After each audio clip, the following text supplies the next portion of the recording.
સર્વને ભાવથી જય શ્રી કૃષ્ણ.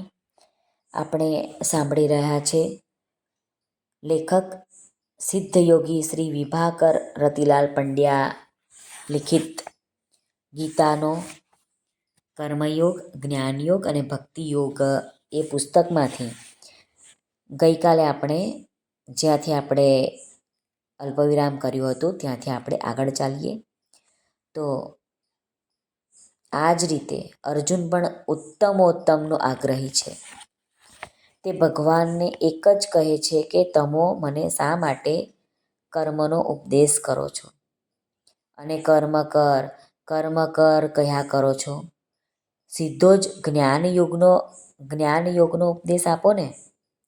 હવે જો ભગવાન અર્જુનની માંગ પ્રમાણે જ્ઞાનનો ઉપદેશ કરે તો શું થાય? અર્જુન પહેલાં તો તે સમજી શકે નહીં, અને ન સમજે તો પછી આચરણમાં ન મૂકી શકે.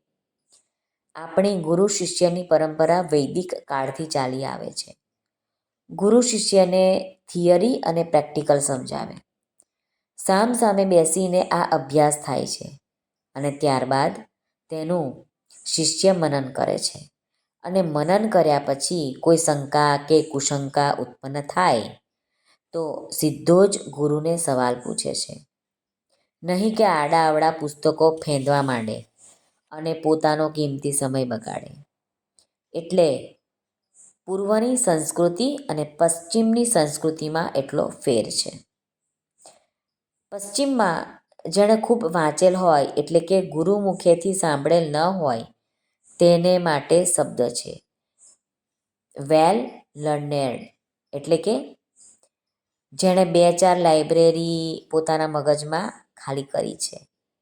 આવું તો ભૂતકાળમાં મેં કરેલ હતું, તેથી મારી પાસે માહિતી આવેલ હતી. પણ જેને સાચા અર્થમાં જ્ઞાન કહીએ તે આવું નહોતું. પુસ્તકો વાંચવાથી વેલ લર્નેડ થવાય છે. આ વિભાકર પંડ્યાજી કહે છે. જ્યારે આ જ બાબત માટે આપણે શબ્દ પ્રયોગ કર્યો છે બહુશ્રુત. બહુશ્રુત એટલે કે એવી વ્યક્તિ કે જેણે ગુરુ મુખે ખૂબ સાંભળેલ છે. જેટલું સાંભળેલ છે તેના કરતાં 3 ગણું મનન કરેલ છે.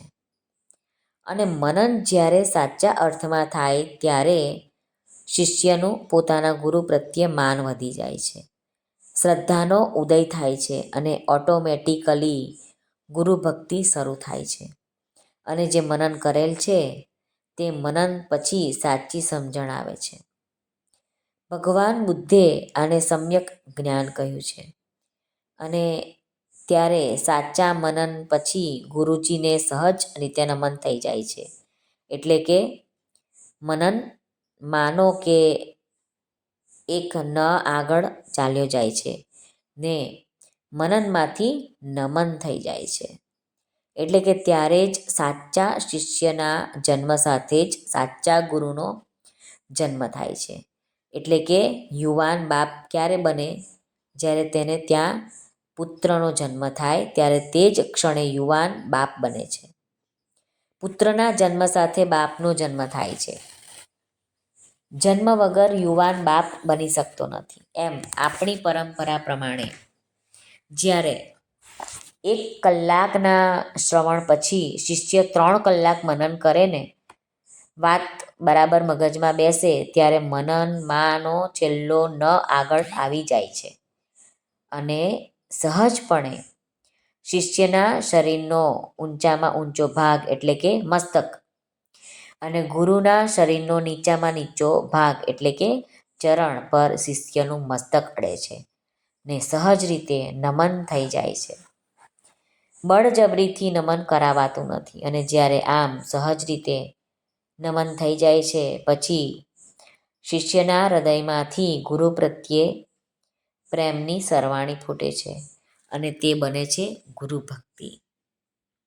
અને ગુરુ ભક્તિના અતિરેકમાં ગુરુ શિષ્ય કરતા ગાઈ નાખે છે કે ગુરુ બ્રહ્મા ગુરુર્વિષ્ણુ ગુરુર્દેવ મહેશ્વરાય ગુરુ સાક્ષાત પરબ્રહ્મ તસ્મૈ શ્રી ગુરુવે નમઃ.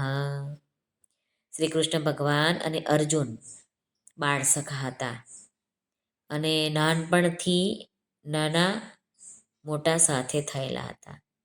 છતાં પ્રશ્ન એ થાય છે કે ભગવાન શ્રી કૃષ્ણે ગ્રહણ સમયે સાપ શું કરવા કાઢ્યો હશે?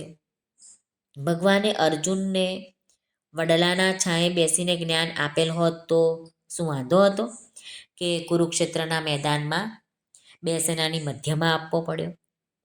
બે સૈન્યો સામસામે યુદ્ધ કરવા તૈયાર ઊભા હોય, ઘડી પછી તો યુદ્ધના નગારા વાગવાના હોય, ત્યારે જે શાંતિથી સમજાવી શકાય તેવું જ્ઞાન શા માટે અત્યારે યુદ્ધ ભૂમિમાં ઉપદેશ આપે છે?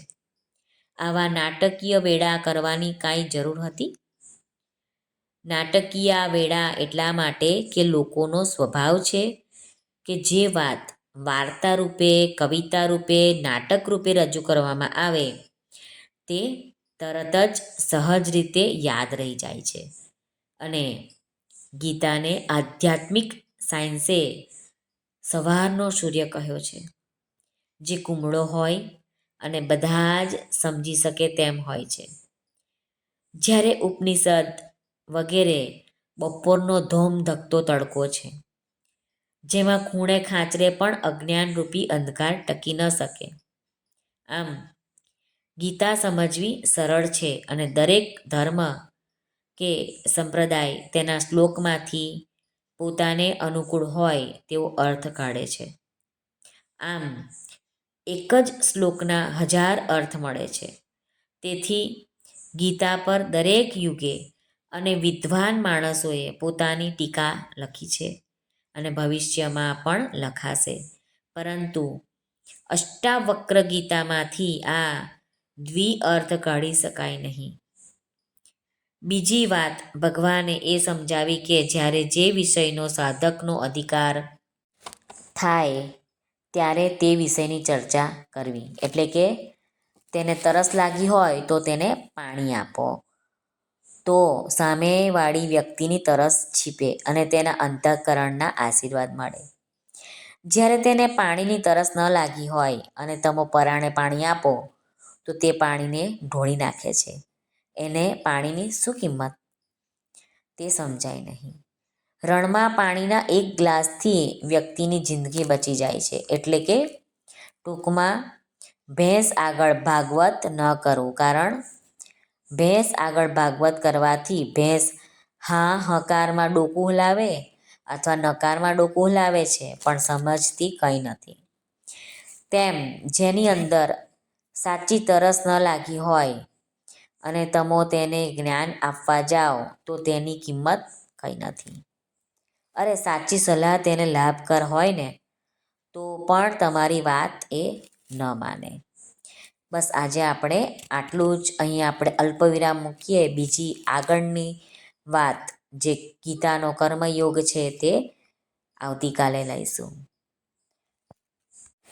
જો તમને આ વિડીયો પસંદ આવ્યો હોય તો તમે લાઈક અને શેર કરશો તથા અમારી ચેનલ પર નવા આવ્યા હોય તો સબસ્ક્રાઈબ જરૂરથી કરજો, જેથી આવનારા દરરોજના જે વિડીયો છે તે તમારા સુધી તરત પહોંચી શકે.